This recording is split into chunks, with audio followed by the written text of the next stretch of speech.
Welcome to my channel. Let's practice your listening skills with an A1 level video. Today's story is called One Chair, Two Careers. Please listen carefully. A&B Corporation entered a major restructuring phase. A vacancy opened for the position of head of sales, and everyone in the department knew it was more than just a promotion. It was a turning point. Emily Carter, 28 years old, was the top performer in the team. She was hardworking, detail-oriented, and consistently delivered the best numbers.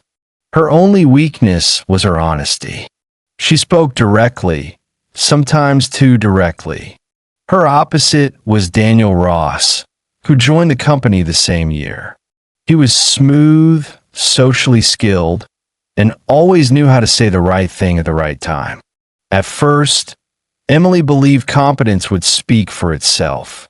That belief shattered during a critical strategy meeting when the report she had spent 2 weeks preparing appeared on the screen, under Daniel's name. The room fell silent. Daniel presented confidently, explaining every chart and figure. Emily stared in disbelief. She recognized every slide, every number. It was her work. After the meeting, she confronted him. Daniel smiled faintly. In the corporate world, he said, "Whoever presents first wins."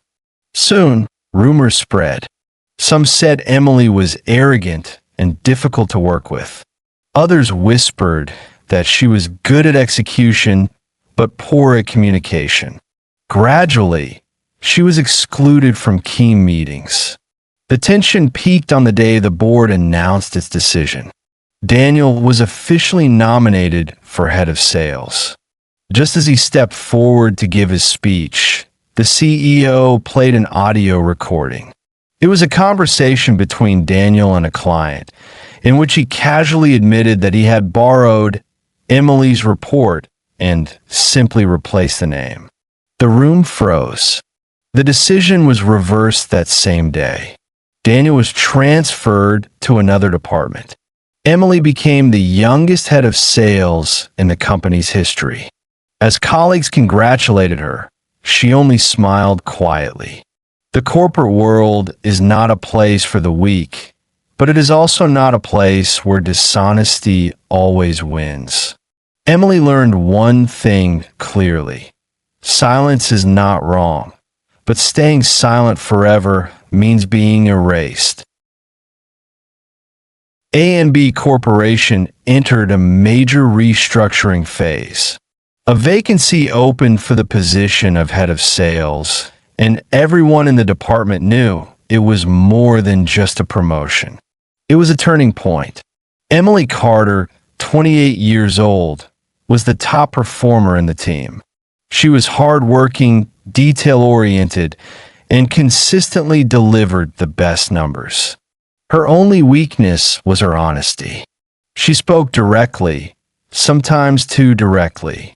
Her opposite was Daniel Ross, who joined the company the same year. He was smooth, socially skilled, and always knew how to say the right thing at the right time. At first, Emily believed competence would speak for itself. That belief shattered during a critical strategy meeting when the report she had spent 2 weeks preparing appeared on the screen, under Daniel's name. The room fell silent.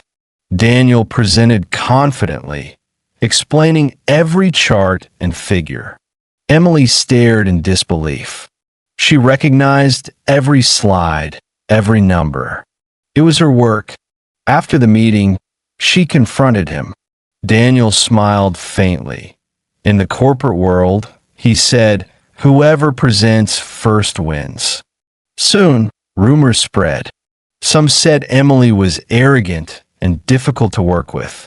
Others whispered that she was good at execution, but poor at communication. Gradually, she was excluded from key meetings. The tension peaked on the day the board announced its decision. Daniel was officially nominated for head of sales. Just as he stepped forward to give his speech, the CEO played an audio recording.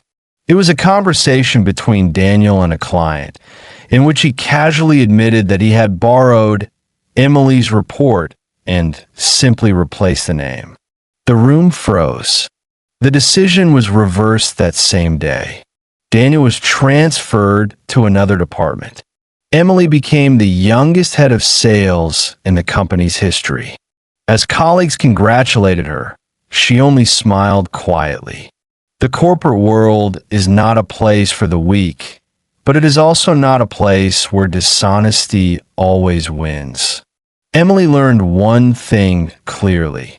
Silence is not wrong, but staying silent forever means being erased. A&B Corporation entered a major restructuring phase. A vacancy opened for the position of head of sales, and everyone in the department knew it was more than just a promotion. It was a turning point. Emily Carter, 28 years old, was the top performer in the team. She was hardworking, detail-oriented, and consistently delivered the best numbers. Her only weakness was her honesty. She spoke directly, sometimes too directly. Her opposite was Daniel Ross, who joined the company the same year. He was smooth, socially skilled, and always knew how to say the right thing at the right time. At first, Emily believed competence would speak for itself. That belief shattered during a critical strategy meeting when the report she had spent 2 weeks preparing appeared on the screen, under Daniel's name.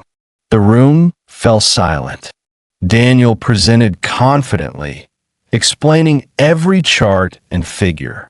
Emily stared in disbelief. She recognized every slide, every number. It was her work. After the meeting, she confronted him. Daniel smiled faintly. In the corporate world, he said, "Whoever presents first wins." Soon, rumors spread. Some said Emily was arrogant and difficult to work with. Others whispered that she was good at execution, but poor at communication. Gradually, she was excluded from key meetings. The tension peaked on the day the board announced its decision. Daniel was officially nominated for head of sales. Just as he stepped forward to give his speech, the CEO played an audio recording.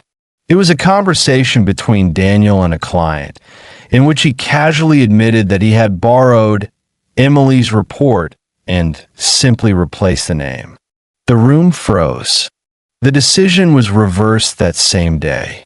Daniel was transferred to another department. Emily became the youngest head of sales in the company's history. As colleagues congratulated her, she only smiled quietly. The corporate world is not a place for the weak, but it is also not a place where dishonesty always wins. Emily learned one thing clearly. Silence is not wrong, but staying silent forever means being erased.